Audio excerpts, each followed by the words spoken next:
अमरावती राष्ट्रसंतांची भूमी आहे। मतदान करण्यात खूप मोठी शक्ती आहे। मी दीक्षाभूमीबाबत अधिवेशनात आवाज उचलला आहे। शेतकऱ्यांसाठी 13 महिने आंदोलन झालं तेव्हा आम्ही देखील सोबत होतो। सर्व बाबींवर आम्ही लढाई लढली। जे सरकार घाबरत नाहीत त्यांना जेलमध्ये टाकण्याचं काम या सरकारनं केलं असल्याचं खासदार चंद्रशेखर आझाद यावेळी म्हणाले। डॉक्टर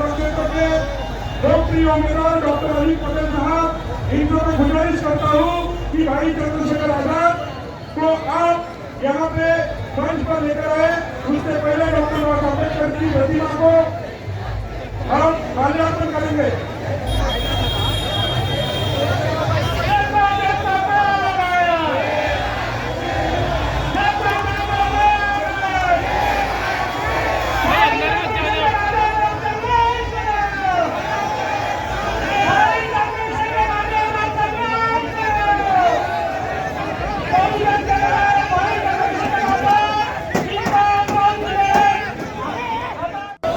नमस्कार, आदाब, सत श्री अकाल। आज अमरावती विधानसभा 38 में मुझे आने का मौका मिला है। मैं अपनी बात को रखने से पहले भारत में सभी धर्मों में जन्मे सभी संतों, गुरुओं और महान पुरुषों को नमन करता हूं। और ये अमरावती भी संतों, गुरुओं की धरती है। संत गाडगे जी महाराज, टुकड़ो जी महाराज और बहुत से महान क्रांतिकारी, संघर्षशील योद्धाओं ने इस धरती पर जन्म लिया। ये भी सच है कि 5 साल बाद मैं यहां लौटा हूं। 5 साल बाद 2019 में मैं आया था और इतनी बड़ी सभा इन लोगों ने कराई थी, इतनी बड़ी सभा इन लोगों ने कराई थी। मेरा दिल खुश हो गया उस सभा को देख के।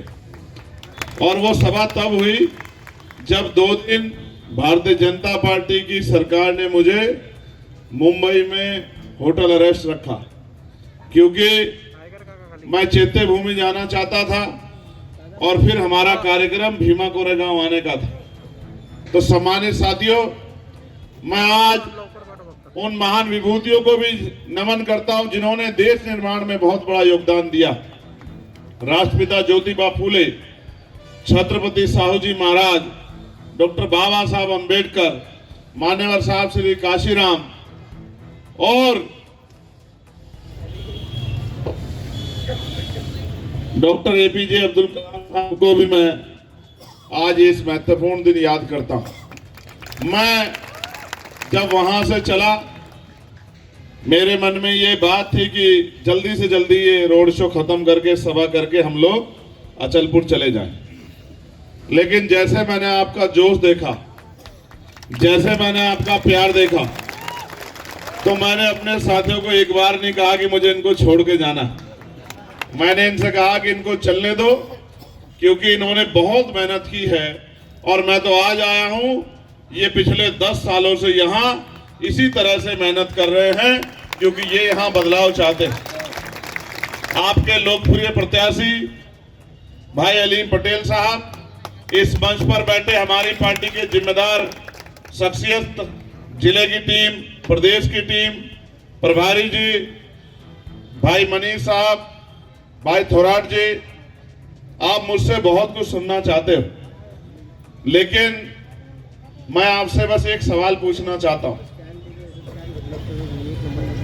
भारत में लोकतंत्र है और लोकतंत्र में अगर हम अपनी गुलामी की बेड़ियां नहीं काट सकते हैं तो हमें दूसरे को ये कहना कि उसकी वजह से हमारी ये हालात है, ये सही नहीं है।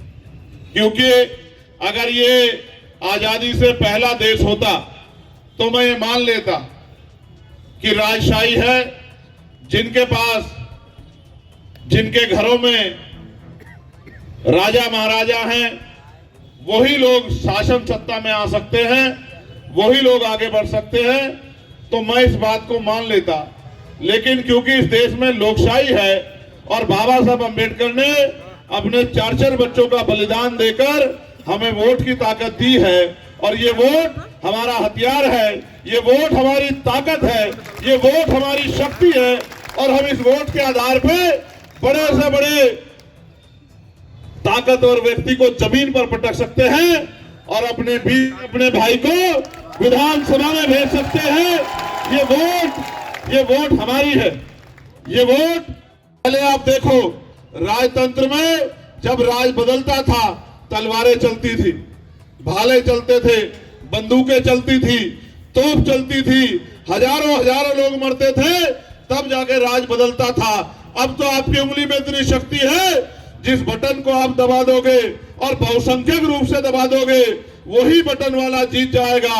और मैं लिख के कहता हूं, अगर आपके साथियों ने अलीम भाई अगले 4 दिन मुजाहिद की तरह काम किया, दिन रात एक की संघर्ष किया और उनके मन में जो जज्बा आज है अगर वो कायम रहा, तो मैं बहुत जिम्मेदारी से कहता हूं कि आपके बटन वाला जो साथी मेरे बराबर में खड़ा है, जो पिछले 10 साल से यहां संघर्ष कर रहा है और उससे पहले देश की सेवा करके आया है, मेरा ये भाई विधानसभा में होगा। और जब मैंने आपका शानदार ये जमहूरियत का ये नजारा आज देखा, तो मैंने इनसे एक ही बात कही कि जब असेंबली में जाओगे तो कमजोरों, मजलूमों, गरीबों, नौजवानों, महिलाओं, मजदूरों के हक के लिए इतनी जोर से दहाड़ना कि तमाम जो कुर्सी पे बैठे लोग हैं, गरीबों का हक छीन के इनकी कुर्सियां हिल जाए, इतनी जोर से आवाज लगाना। क्योंकि लोग सुनना चाहते हैं, लोग देखना चाहते हैं कि बहादुर लोग असेंबलियों में आए, बहादुर लोग पार्लियामेंट में आए। क्योंकि ऐसे लोग पार्लियामेंट असेंबली में है जो अपने और अपने परिवार तक सीमित है, जिनको जनता से कोई मतलब नहीं है। आप ये महसूस करके देखिए, अगर जनता वोट देके आपको ताकत देके भेजती है तो सीबीआई, ईडी, इनकम टैक्स से डरने की जरूरत नहीं है। डरो तो गुनाह से, डरो तो बुरे काम से, डरो तो जुल्म करने से। जुल्म सहने वाला जुल्म करने वाले से ज्यादा दोषी होता है। मैं ये बात आपको स्पष्ट तौर पे कहना चाहता हूं। मैं पार्लियामेंट में हूं, मुझे महाराष्ट्र के लोगों ने कहा कि भैया दीक्षा भूमि का मामला आ गया है, दीक्षा भूमि पे वो पार्किंग बना के हमारे सम्मान से खिलवाड़ कर रहे हैं। मैंने उसी दिन पार्लियामेंट में देश की सरकार को कहा कि दीक्षा भूमि हमारा गौरव है और प्रधानमंत्री जी, अगर आपकी जो मिली जुली सरकार महाराष्ट्र में है, उसने अगर दीक्षा भूमि को छूने का काम किया तो मेरी बात को याद रखना कि कुर्सियां उखाड़ के फेंक देंगे हम पार्लियामेंट। आप देखो, जो लोग छेड़खानी करना चाहते थे ठंडे हो गए, किया नहीं कुछ, सिर्फ समझाया। आपको याद होगा वक्फ का मामला, कोई ऐसा मामला नहीं है पूरे देश में। और अगर मैं बताने गया हूं तो मैं आपको लिख के देता हूं कि यहाँ जो जिम्मेदार समझदार लोग बैठे हैं, मैं वादा करके कहता हूं, अगर मैं आपको संघर्ष बताऊंगा तो आप अपने दिल पे हाथ रख लोगे कि कोई ऐसा भी है जो हर कीमत पर गुजर सकता है। कोई ऐसा मामला नहीं है कमजोरों का, चाहे किसानों का हो। 13 महीने आंदोलन चला, सीना तान के हमने उनके साथ खड़े होकर किसानों का आंदोलन लड़ने काम किया और सरकार किसानों को कुचलने के लिए एडी चोटी का जोड़ लगा रही थी। पहलवान बेटियों के सम्मान पे बात आई तो जंतर मंतर पे हमने आंदोलन किया। अगर आरक्षण में घोटाला हुआ तो लखनऊ जाके सड़क पे लेट के हमने 5-5 दिन आंदोलन किया। और तो जब एनआरसी का मामला आया और तमाम लोग जिनको आप वोट देते हो घर में घुस गए, जमा मस्जिद में खड़े होकर चंद्रशेखर ने वादा किया था आपसे कि ये कानून लागू नहीं होने दिया जाएगा। मेरी बात को आप याद रखें, इसकी कीमत चुकानी पड़ी। मैं जेल गया, 29 दिन तक जेल रहा, मैंने लाठियां खाई, 4-4 बार मुझे लाठियों से पीटा गया, मेरे पैरों के नखून खींच लिए गए, मेरे दांत तोड़ दिए गए, मेरी रीढ़ की हड्डी में गैप कर दिया गया। और आज भी मैं अपने साथियों से कह रहा था कि मैं ज्यादा देर खड़ा नहीं रह सकता हूं, लेकिन मैं कोशिश ये कर रहा हूं कि मेरे जैसे हजारों लोग देश में खड़े हो जाएं कि किसी गरीब की तरफ आंख उठाने की हिम्मत किसी ताकत में ना बचे। फिर कोई ऐसा मामला, नासिर जुनैद का मामला हो, अखलाक का मामला हो, पहलू का मामला हो, नजीब का मामला हो, कोई ऐसा मामला नहीं है जिसमें मैंने अड़के लड़ाई न लड़ी हो। कोई ऐसा मामला नहीं है। और आप महसूस करो, मौलाना साद साहब पे जब तबलीगी जमात के लोगों को जब सताया गया, 40 गद्दारांमधून अनेक गद्दार असे होते जे टेबलवर चढून नाचले होते. काही गद्दार असे होते ज्यांना परत शिवसेनेत यायचं होतं. उद्धव ठाकरेंची माफी मागायची होती. महाराष्ट्राशी गद्दारी केली आहे, महाराष्ट्र लुटण्याचं पाप केलं, अशा लोकांना माफी नाही. कर्जत हा मतदारसंघ निष्ठावंतांनी बांधून ठेवलाय. कर्जतमध्ये विकास पाहिजे असेल तर महाविकास आघाडीचे अधिकृत उमेदवार नितीन सावंत यांना मतदान होणे गरजेचं असल्याचं यावेळी माजी मंत्री आदित्य ठाकरे म्हणाले. 40 गद्दारांमधून अनेक गद्दार असे होते जे टेबलांवर चढून नाचले होते. अनेक गद्दार असे होते ज्यांना परत शिवसेनेत पण यायचं होतं, उद्धव साहेबांची माफी मागून यायचं होतं. पण ज्यांनी महाराष्ट्राची गद्दारी केली, महाराष्ट्राशी गद्दारी केली, महाराष्ट्र लुटण्याचं पाप केलेलं आहे, टेबलांवर चढून नाचण्याचं पाप केलेलं आहे, अशा लोकांना माफी नाही. दुसरी गोष्ट म्हणजे आपण पाहताय आज कर्जत हा मतदारसंघ एक निष्ठावंतांनी पुन्हा एकदा बांधून ठेवलेला आहे.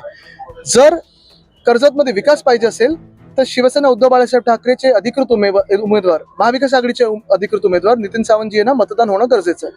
साहेब, मगाशी तुम्ही भाषणामध्ये बोलताना बोलून गेलात की एक आहे तो सेफ आहे, याचं मी समर्थन करतो. हो, मी एकच सांगतोय की जर आपण महाराष्ट्र म्हणून एक राहिलो तर भाजपपासून दूर सेफ राहू. राज्यभरात दौरे चालू आहेत, कसं वातावरण आहे, आगामी काय सांगताय? राज्यभरात दौरे चालू आहेत, वातावरण जबरदस्त आहे आणि महाविकास आघाडीची लाट आपण पाहतो. एकीकडे चौकशी होत आहेत, गाड्या चेकिंग केल्या जातात, वाहनं जवळ त्यांना आदेश काय देऊ इच्छिता? काही नाही, आज माझं पण झालेलं आहे. आणि महत्वाची गोष्ट हीच आहे की आज ही सगळी नौटंकी कालपासून सुरू झाली आहे की उपमुख्यमंत्र्यांचं चेक करा, मुख्यमंत्र्यांचं चेक करा. पण ही सुरुवात कुठून झाली? काय मुख्यमंत्री हेलिकॉप्टर मधून काही नेत होते का? उद्धव साहेबांना आज तिसऱ्यांदा झालेलं आहे. आता तर आम्हाला सवय झाली, आम्ही तर विनंती करतो येऊन बॅग पण भरून घ्या आमची, म्हणजे आम्हाला पण तो त्रास कमी होईल. महाविकास आघाडीचं सरकार आलं तर मुख्यमंत्री कोण असेल? महाराष्ट्र हिताचा मुख्यमंत्री असेल. भाजप आणि एकनाथ शिंदे जे महाराष्ट्र लुटतात ते नसतील. विधानसभेच्या निवडणुका येत्या 20 नोव्हेंबर रोजी आहेत. 23 नोव्हेंबर रोजी मतमोजणी आणि निकाल जाहीर होणार आहेत. घाटकोपर ते वर्सोवा धावणाऱ्या मुंबई मेट्रो 1ने निवडणूक कर्मचाऱ्यांसाठी आपल्या फेऱ्यांच्या वेळात बदल केलेला आहे. पालिका आणि इतर निवडणूक कर्मचाऱ्यांसाठी मेट्रोच्या फेऱ्या पहाटे लवकर ते मध्यरात्री उशिरापर्यंत सुरू राहणार आहेत. अशाच बातम्यांसाठी पाहत रहा न्यूज मराठी 24/7. नवा भारत, नवा विचार.